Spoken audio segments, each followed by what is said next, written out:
Parce qu'effectivement, le problème au niveau du Tigré est quand même dramatique.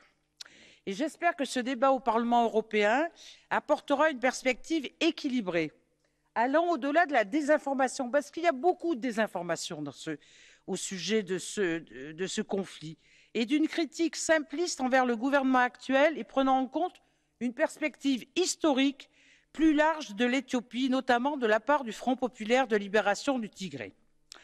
Nous devons assurer une position claire et raisonnée de l'Union européenne vis-à-vis de la situation en Éthiopie. La crise humanitaire dans la région du Tigré a atteint un point critique. Les groupes de défense des droits ont fait état de massacres à grande échelle, de violences sexuelles généralisées, de bombardements aveugles, de pillages.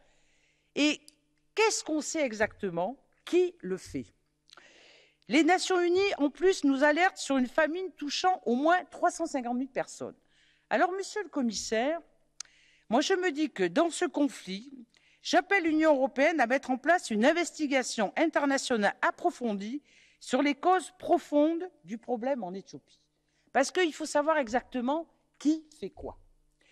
Et d'autant plus qu'il y a eu la mort de 3 employés de MSF qui s'ajoutent à la liste déjà longue des humanitaires ayant perdu la vie au Tigré depuis le 4 novembre 2020, nous devons peser de tout notre poids pour que toutes les parties du conflit au Tigré respectent le droit international et assurent un accès libre et sécurisé aux acteurs humanitaires.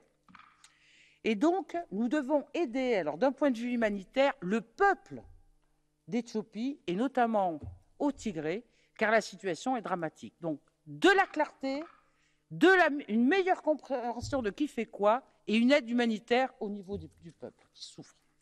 Merci.